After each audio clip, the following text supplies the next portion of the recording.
name's Conor Woodman. I used to be a market analyst in the City of London, working on deals worth hundreds of millions of pounds. But I'd had enough of e-business done on a computer screen, so I quit.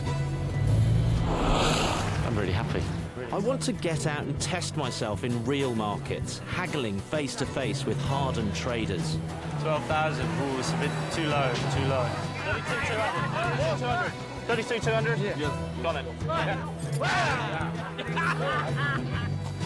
So forget the economic doom and gloom. I think I can make money and have a great time trading my way around the world. It's the way people used to do business, buying something and travelling with it and selling it in another place. This is exactly what it's all about. I've taken 25 grand from the sale of my flat to invest in all kinds of products. Animal. There's thousands of camels here. There's camels over there, over there, over there. Everywhere you look, there's camels. Mineral. Deal. What have I done? And vegetable. Tastes like tuna for breakfast. 75p! This has gone so badly. It's just doing my head in. It's a journey that'll take me across 4 continents and 16 countries. With any luck, I'll make some serious money. If it goes wrong, I'll lose the lot.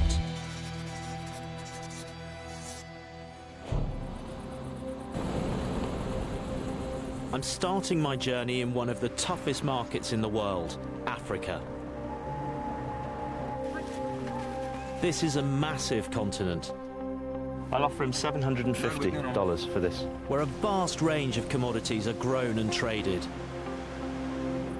I'm going to travel from the north to the south, looking for gaps in the market that I can profit from. I would leave you the contact, the chain that I establish. That sounds cool.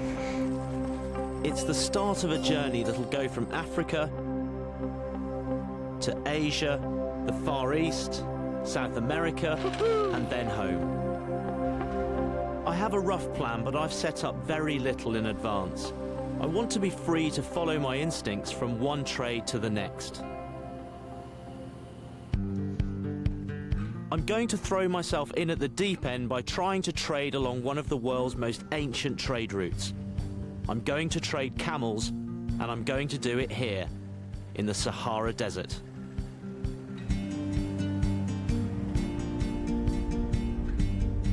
I've come to the Sudan, outside the capital, Khartoum, and I've had a baptism of fire.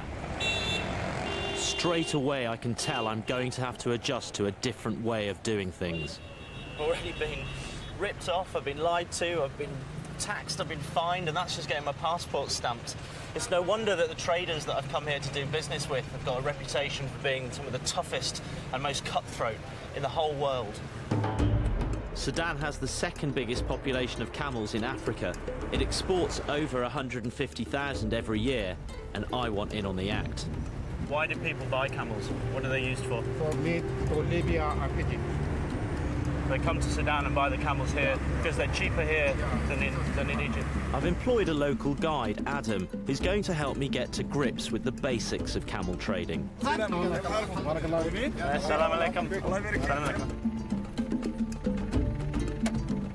He's taken me to the Khartoum livestock market. The camels here are sold for meat all over North Africa.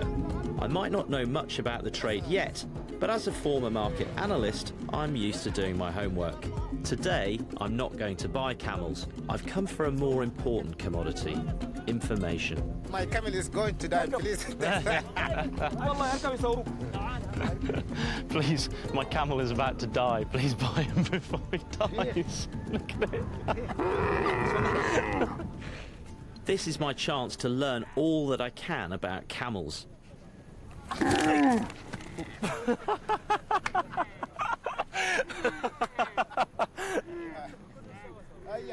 But against my better judgment, I get sucked into a negotiation. Yeah. It costs about $600.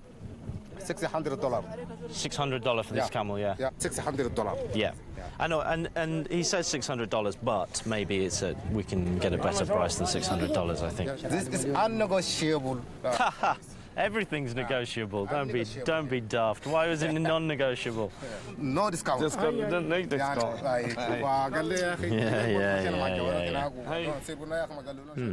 I can see when it comes to making deals here, it's going to be a bit more difficult than I thought. Okay. This is Mohammed Hassan, one of the most experienced traders here.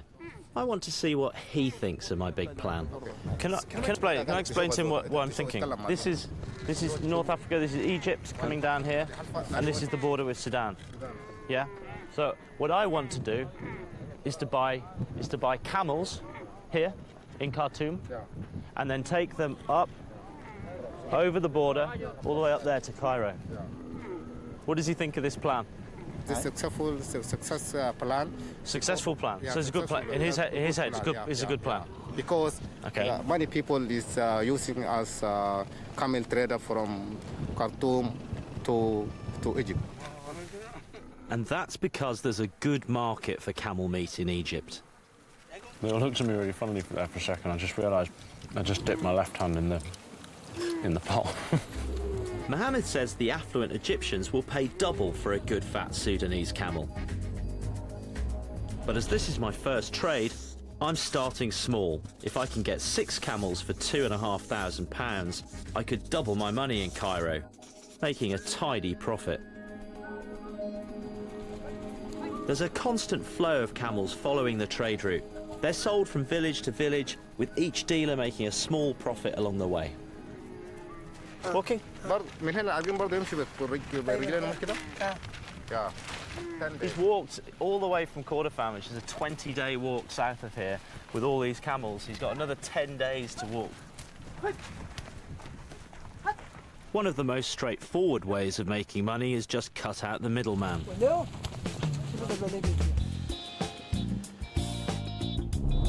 If I buy camels and take them straight to Cairo, I'll keep all the profit that normally gets shared between 5 or 6 dealers along the route. My only expense, other than the camels themselves, will be the hire of the truck. You can carry camels on this truck? Yeah. $300. $300. What if I offer him $200? 50,550 صاحب العربية موجود ده رجل الأعمال موجود. Yeah. I've set myself a deadline. I've got until midday tomorrow to buy 6 camels, then the truck will take us to Egypt. And there's a market tomorrow in a place called Dongola. See you in Dongola, mate.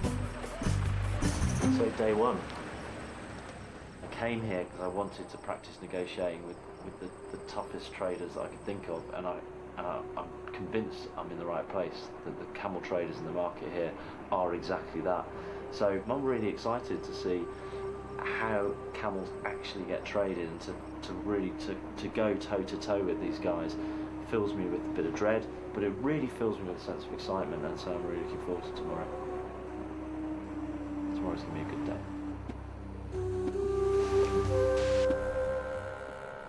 It's market day in Dongola. Today's the day when I go toe to toe with Sudan's camel dealers.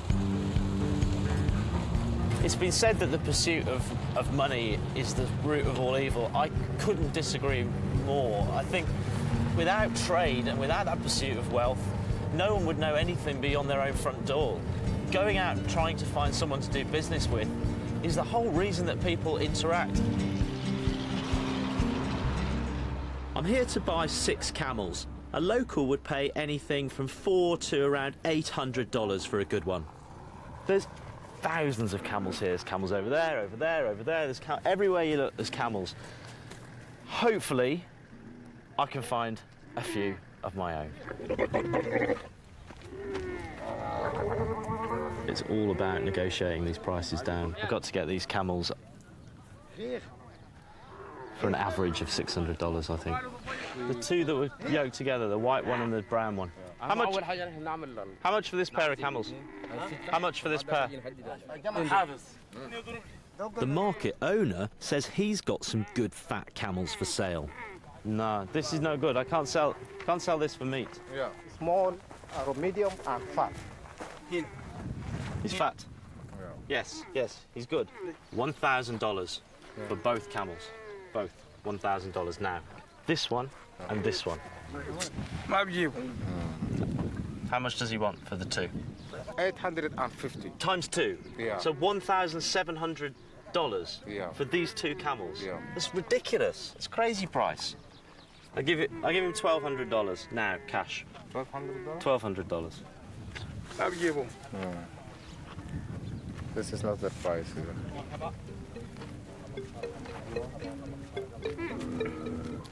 I'm confused. He won't even try to negotiate. Well, guys, we're kind of up against it a little bit. But my problems are only beginning. Adam's found out the dealers are unhappy with me muscling in on their trade. He's refused to, according to his word, he said that he refused. Oh, no. Absolutely balls this up. If I don't pay their inflated prices, they won't even talk to me.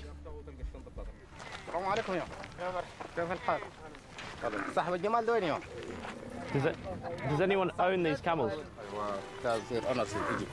Owners in Egypt. Okay. At every turn, I seem to be getting the cold shoulder.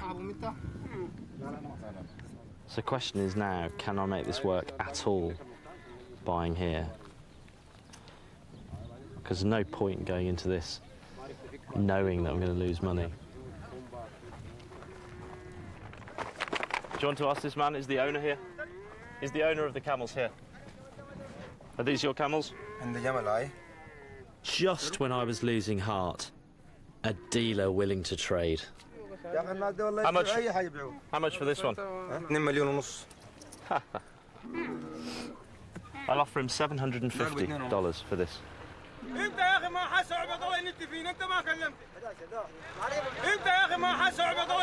The market owner is fuming.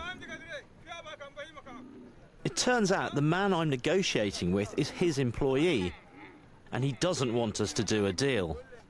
The man is lied to us because he's coming handler just because he's not any authorized to buy it. It wasn't his camels. Didn't have any power to sell that camel. Complete waste of time. First question, are these your camels? First answer, yes. Real answer, no. It's clear I've underestimated camel dealer solidarity. Salam alaikum. Anybody own these camels?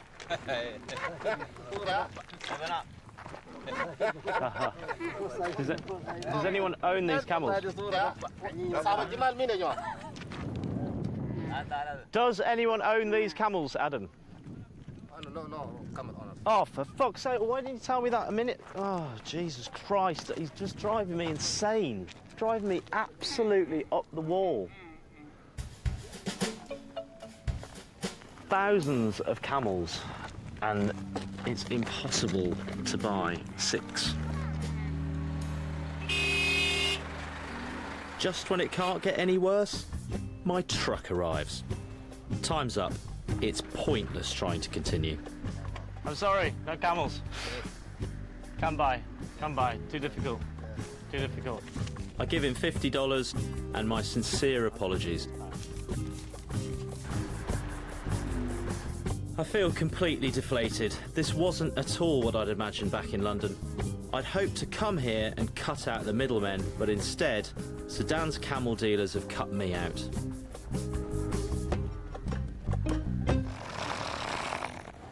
I've learnt a lesson.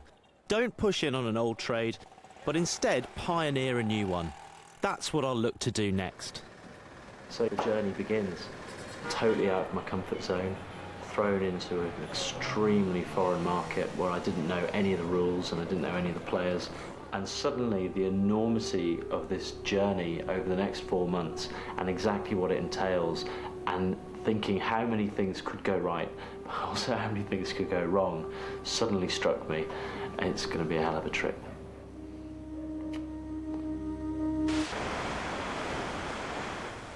There may be some African markets where a London city boy isn't allowed, but I'm sure there are plenty of places where I can still prove my worth.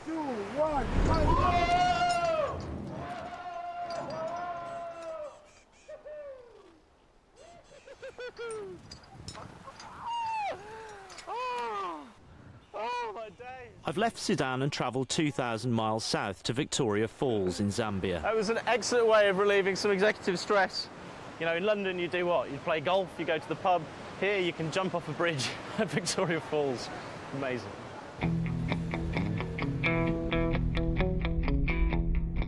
Zambia is a former British colony in the heart of southern Africa. Certainly am.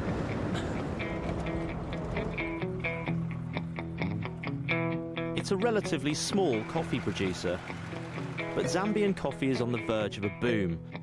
It's good quality, cheap, and the growers are keen to break into new markets. I smell an opportunity. My first port of call is the chairman of the Zambia Coffee Growers Association, Colin Street. People talk about African coffee. They never ever really mention Zambia. But we've been growing coffee in Zambia for a long time, but we've never ever really grown enough coffee to really make an impact in the market. Do you have any relationship with South Africa? Do you sell much coffee into the roasters down there? No. I'm amazed. South Africa is the strongest economy in the region, and it's only a 4-day drive away. The opportunity is obvious. So I need to find a farm with some coffee to sell. I'm actually in Lusaka at the moment. I'm here buying coffee. I met Colin Street today, and it seems there's coffee being grown in Zambia, good coffee, and nobody's exporting it to South Africa. So I can see an opportunity here. So tomorrow, I'm off to the Cholamenda estate, where hopefully I'm going to find literally bags and bags of coffee. Yeah. A very positive change of scene. A container of coffee is worth probably $100,000 for top grade coffee. You know, it's worth a lot of money. $100,000? I'm not prepared to take that big a risk just yet. I'm thinking more like $10,000. Craig Shield owns the Cholamenda coffee farm, and he's keen to show me his crop is just as good as the illustrious Kenyan and Ethiopian brands. What we've got here is hand-picked, washed Arabica coffee. And you can only call it that if you hand-pick it. Craig wants me to understand the entire process of producing coffee. Craig's got a whole factory full of new toys that he's very keen to show me. Something I learnt in Sudan is that I should humour the people who could give me a good deal. It's good quality coffee because it's fairly dense. I need to find out how much this could sell for in South Africa. Fortunately, I have a contact in London. Yeah, it's an AA/AB. The Cholamenda estate. $657. That's excellent news. That's excellent news. Yes, yes. Interesting. Grant reckons $6.5, $7 a kilo in Cape Town, which is food for thought. I'm aiming for a 60% markup, so if I can sell it for $6.50 a kilo, I need to buy it for no more than $4. But how to convince Craig? What I'm doing is trailblazing for you potentially to have a roaster that could continue to use you as a single origin coffee.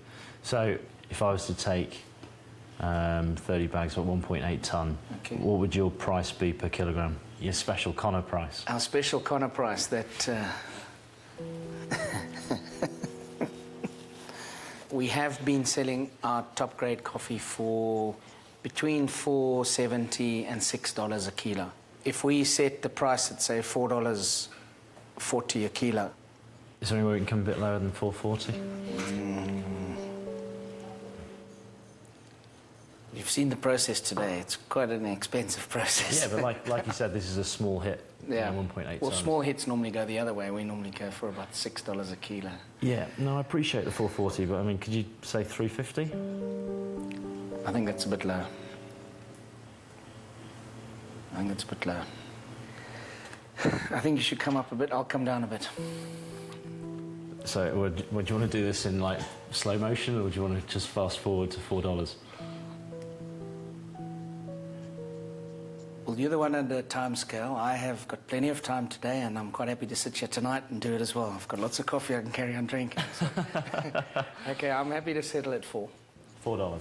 That comes out $7,200. Yep. Can we say $7,000 as a round sum? There's a psychological problem with $4, is there? So should we make it $3.95? $7,110. Such a messy number, isn't it? $7,200 got such a lovely ring to it. 7.2 sounded much nicer. It sounded more sort of thought out and worked out. Okay, I'm happy with that. Okay. I'm happy with that.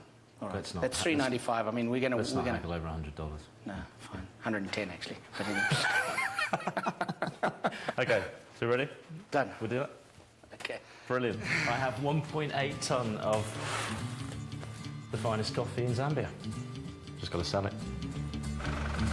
Craig's going to sort the coffee and send it to the border tomorrow, where I'll be waiting for it. I think we both got a good deal. Well, I think it depends which side of the table you're sitting. I think he got a very good deal from his side. I'm still a little bit smirting on my side. You've got to admire a guy. The fact that he's physically got his own money in it.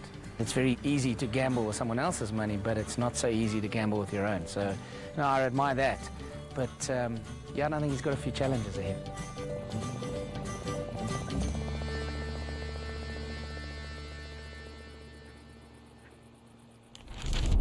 I've bought the coffee for £3,600 and done a great deal with a driver who'll take it to Cape Town for £200. If everything goes well, I'll be able to sell the coffee for £6,000 and bank my first £2,200 profit.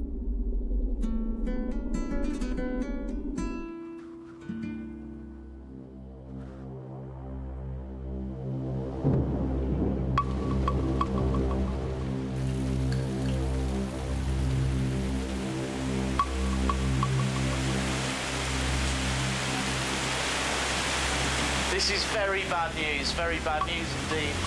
Craig phoned me about 2 hours ago to say the coffee was leaving Chulamenda and I'm due to meet it here in Livingston in the morning. And the one thing he said when I bought it was that everything will be fine as long as it doesn't rain. And it is raining, my God, it is raining. Not just cats and dogs, it is raining lions and elephants here in Zambia. If the coffee gets wet, I've lost more than £3,500.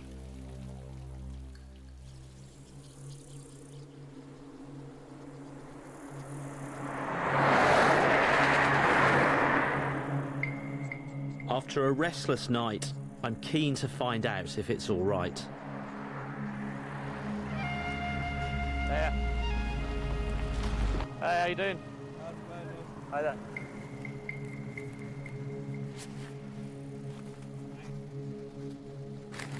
There we go, see the Hessian bags. Oh yeah, it feels absolutely bone dry. Whew. I was worried because it was raining so much where we were. See you at the border. All right, mate.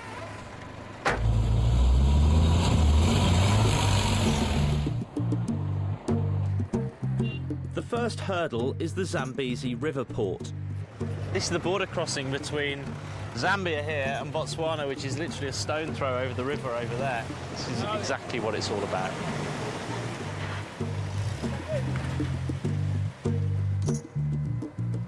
It feels very, very old-fashioned. It's the way people used to do business, buying something and travelling with it and selling it in another place.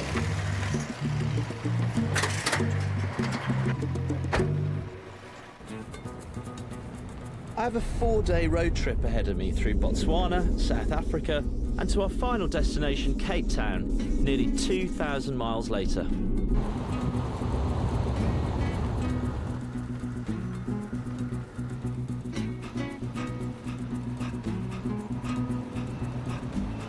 Every time we come through, you'll see elephants. You won't see one now. As soon as you promise me an elephant, we won't see one, guarantee. I'm sure you'll see one. Oh my God.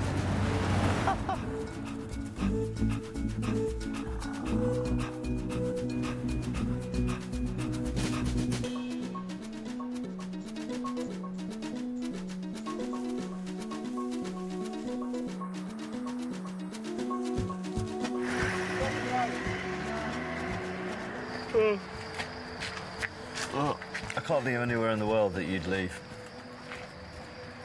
7 grand's worth of anything just in a car park. So I'm going to sleep here with the coffee. Tomorrow, we'll head deep into the bush. It's still dark when I wake up in the Botswana car park. I'm travelling 2,000 miles with nearly 2 tons of Zambian coffee, which I'm hoping to sell in Cape Town for £6,000. Now that I'm here, it feels very right. It feels like this is exactly the kind of experience that I've come to find. I might be making a very, very small part of the profit in the coffee industry, but this is how I make my small part of that profit. Cut out the middleman. This is the first time that I have just taken any of my 2 tons of coffee and just made myself a cup, and it couldn't come at a better time, frankly. Yeah, coffee, man. Okay, thank you, coffee man. Thank you. Just what you needed. Yeah, it's very good, it's very strong, it's very nice. That's a cracking cup of coffee. I've backed this trading trip round the world with £25,000 of my own money. Right now, my old life seems a long way away.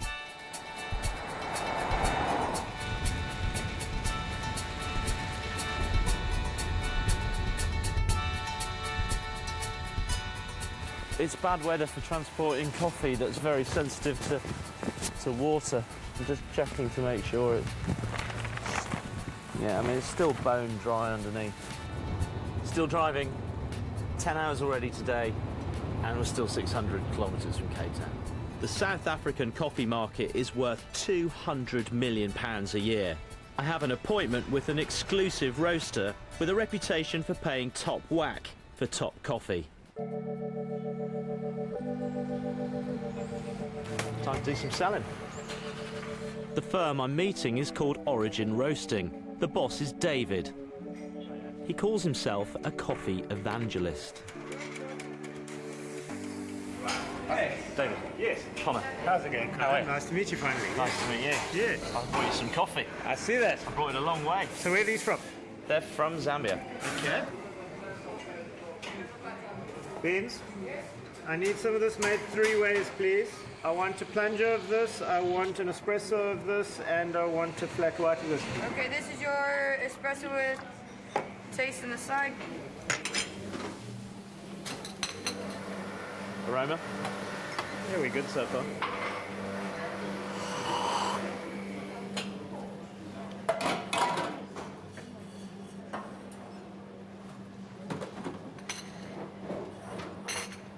I think we've got to get Joel down here, Beans. Okay. The cafe may be David's church, but upstairs is his roasting vestry, complete with a bishop, Joel, the nose of Origin. He's sampling the coffee I paid $3.95 for.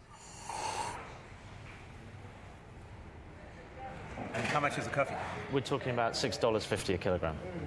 $6.50 a kilo landed in Cape Town. It's relatively high, actually. Interestingly, relative to other coffees. I mean, you know, Zambia being, kind of a second-tier producer in Africa, that's a relatively aggressive price for the product. So we need to get our hands on a couple of bags of coffee and do an evaluation. I can have it here in an hour. Great. Done. Well, then Willem's going to be busy for the day.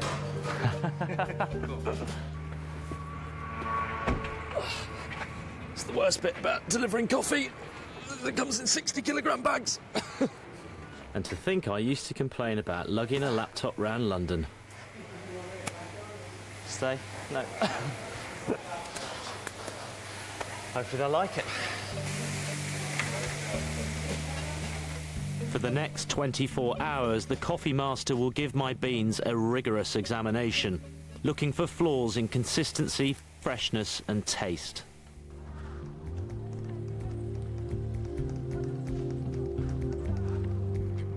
Now I have a chance to think ahead to the next leg of my journey and more business opportunities. In particular, the fastest growing economy in the world. China's a market that is really quite exciting at the moment. There's a booming middle class, they've got a lot of disposable income, and one thing I know they're crazy for at the moment is French red wine. So I'm wondering whether maybe South African red wine might be a really good substitute to try and sell into that market. 20 years ago, French wine dominated the British market too. Then someone started importing new world wines, and now they dominate. Perhaps I could start a similar wine revolution in China. Now, this is an estate, and they're very keen to get into the Chinese market. Now, I spoke to them on the phone earlier, so see what they have.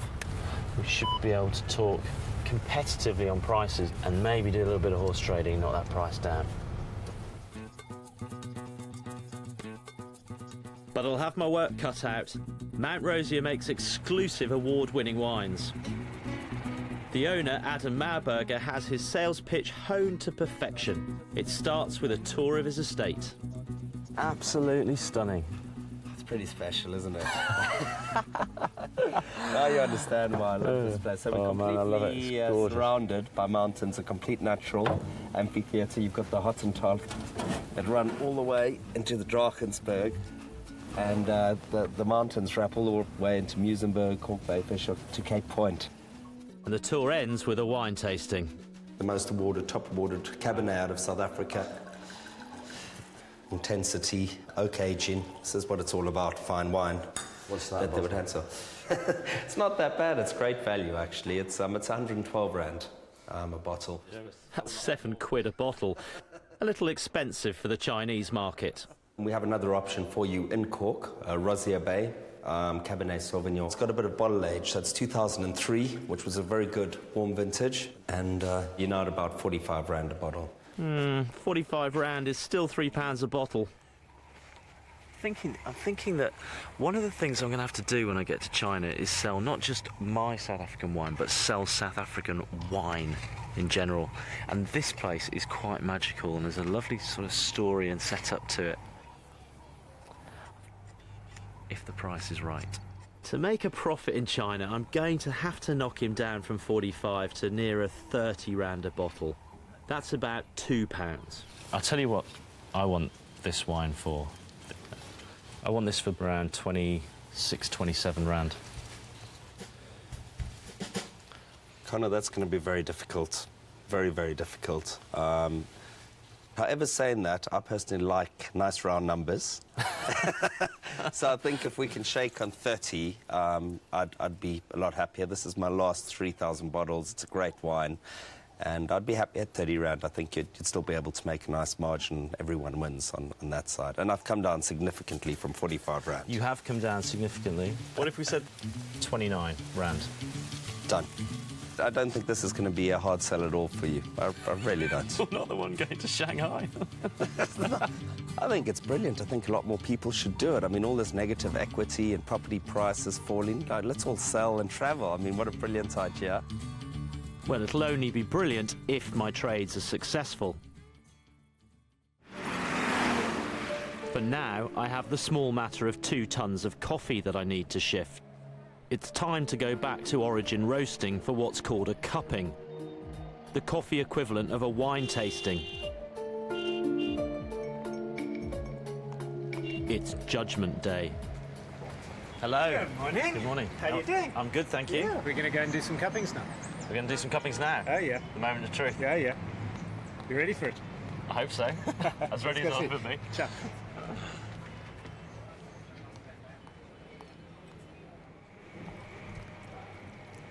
So we've got exactly the same amount of coffee in every cup. Yeah.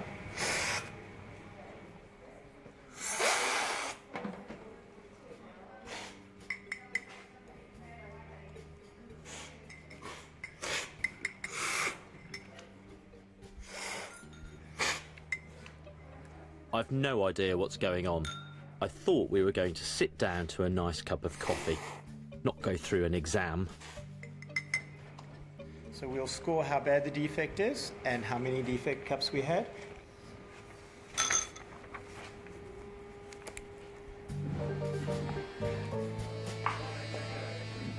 Unfathomably complex from my point of view.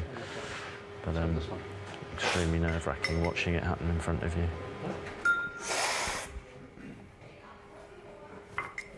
I'm picking up milk chocolate, but I'm picking up sour milk at the same time. Each slurp seems to yield a different flavour for these blokes. So Connor, so we're getting some big marzipan coming off these two samples, but it's not evident in the darker roast at all. Yeah. Are you concerned, Joel? I am concerned, actually. Well, if he's concerned, then maybe it's time I was too. The inconsistency very much gets in our way with regard to the ability to produce the cup at the level we need to produce it. As we stand now, this rate of defect actually just rules this coffee completely out for us. There's just absolutely no way. So you're looking at the New York Sea market price, but I think you're going to be trading this coffee in the $2 to $3 range. Ouch. I paid $3.95 for it. It's not a coffee for us. No. Okay, fair enough, guys. No. Oh well. Sorry. Shame. You've got a little challenge ahead of you here. Well, I'm absolutely gutted. Obviously, I mean, I thought we were really onto a winner here. I had big hopes today, but looks like I may have a problem with my coffee. The evangelist has made his damning judgment. We're rejecting coffee continuously. In fact, we reject far more than we even consider. It's a reality of our company, and I guess it's what makes us what we are. Oh, God, I feel absolutely gutted. I feel as though I've been kicked in the guts. If they're right about the price, then I'm going to make a massive loss of £1,500. That's assuming I can sell it at all. All I can do is hustle. I've got to try and find some of the other roasters in Cape Town, see what I can get rid of my coffee for. Reality quickly bites. I'm never going to sell nearly £6,000 worth of coffee door to door. My only hope is a big distributor who's agreed to meet me in 2 days' time. This has really knocked me, and I'm now worried about selling my wine in China. What if the same thing happens and nobody likes it? I need to spread my risk with some smaller trades in other countries. I'm always reaching out looking for new ideas, and one of my contacts in India has said to me that one thing that's selling really well in India at the moment are new novelty sauces. And I think I might have found just the product. The Indians have no shortage of their own chili sauces, but this company makes 100% pure stuff. And they don't have many of those in India. That's the gap in the market I'm going for. Connor, Eddie, how's it? Eddie, how are you? Well, when I was 5 years old, I had my first chili. I was sitting outside in my mum's garden, and I was eating a chili, and my mum said, "What are you doing?" I said, "I'm eating chili." You know, so it's born in me. I love it.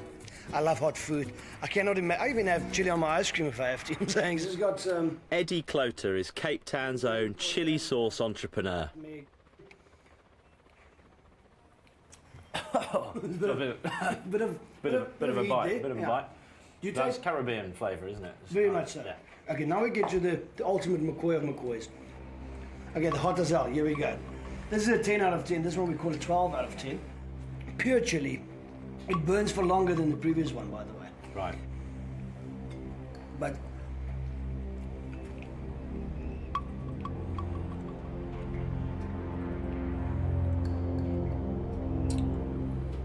Tastes sweet first. Sweet, yeah. And then it starts burning a hole in the centre of your tongue. It does, doesn't it? Yeah. Yeah, I mean, and it burns for quite a while. I would say about 10 minutes. I would do this as a one-off. I'll make my profit at the India end from when I sell the sauces. I'm with you, yeah. Okay. Yeah. Then I would leave you the contact, the chain that I establish. All right. So that if you want to continue exporting to India, you've got my contact that I sell the sauces into at the India end. Oh, that sounds cool. So I'm a trailblazer. Yeah, That's what I'm trying to do. Well, why not? Just as I did with the wine, I want to knock Eddie down on the price. Well, volume-wise, how much you can take? I could take 3,000. I could take as much as 4,000 bottles total. So I could take. Bottles does 1,000 of each, yeah? Yeah, take 1,000 of each. If I can get a $1.20, something like that, I don't know if that's fair. Can I bring it down to 90 cents? Then we've got a deal. Then we've got a deal. Lovely. That was the fastest deal. I'm quick. You ever see me? Yeah, I'm quick. I think you weakened me with all that chili sauce. Yeah, I weakened you. I got you down to the point where you can't negotiate anymore. All endorphins in your mind's going all wanky-banky. 45p a bottle. I'm happy with that. But you didn't even go red. I like it. We can actually be friends. Oh, I'm a natural. You're natural. I never thought in my life that I could meet anyone who was so crazy about chili. When we sat down to do the numbers there, he could see, OK, I might not be making as much profit on this as I could do, but I see the long-term potential in this, which is exactly what I needed him to see. I mean, I would have never thought to go to India with my product, you know what I mean? It was India's chili land, you know what I'm saying? So, yeah, I'm happy for him. As long as I can sell this stuff in India, everybody should be happy. I'm paying almost £3,500 to buy and transport my chili sauce to Delhi.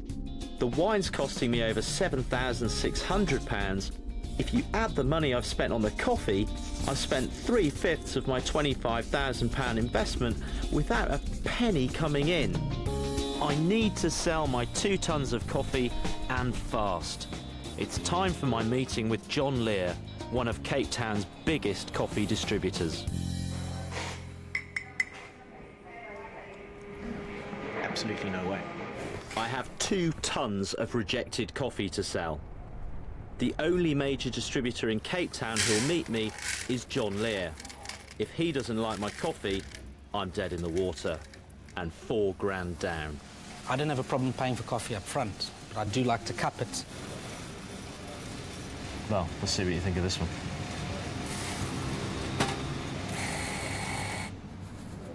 $90 grams of coffee. Smells good. What's encouraging here is that John's way of cupping is make a cup of coffee the way you want to drink it, and if it tastes nice, then it's good coffee.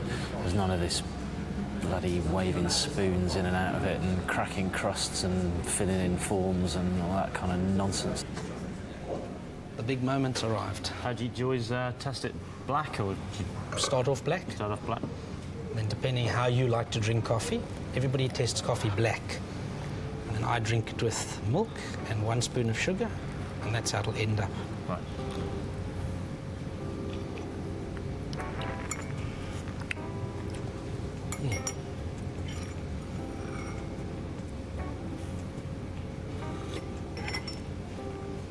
Very interesting. Why'd you say interesting? It's not very acidic. Normally an African coffee would be very acidic. This is not acidic.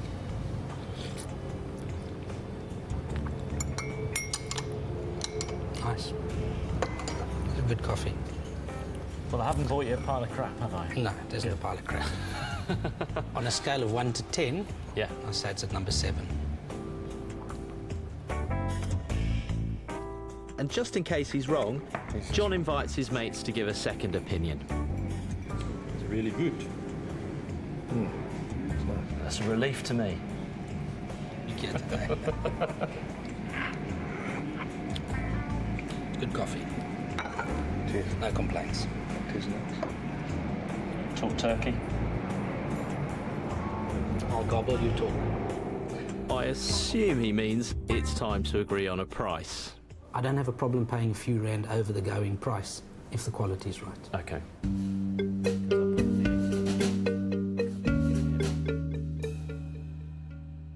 Including transport, I paid just over £2 or 30 South African rand a kilo. I'm asking for 38 rand. Is that something you can deal with? 38's a bit expensive. If you want me to take 2 bags, yes. But if you want me to take the whole lot, it has to be at a better price. What sort of price are we talking about? I'm prepared to pay 10% more, we're talking 35. Well, 36 if we round it up. You round it down, because then I'm going to take the whole lot. 36 and I'll give it all to you. I'll tell you what, let's split the difference and call it 35.50. 35.50 and you take the whole lot. Fine. Deal. Deal done.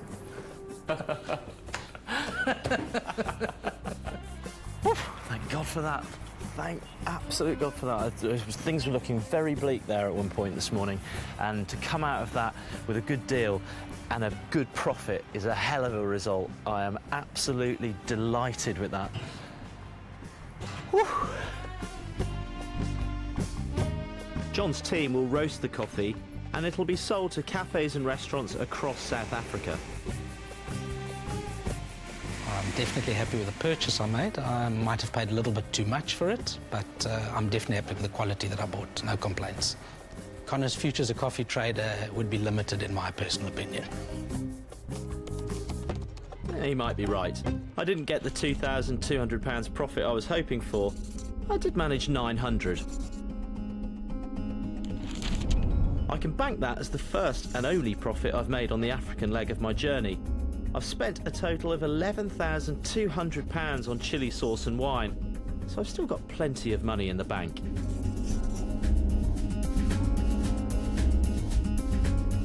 Next time, I'm going to try to boost my sales and my profits by trading across Asia. This is what he calls hot as hell. I'll find out if my sauces set India on fire. I'm determined to have another crack at livestock, this time in the mountains of Kyrgyzstan.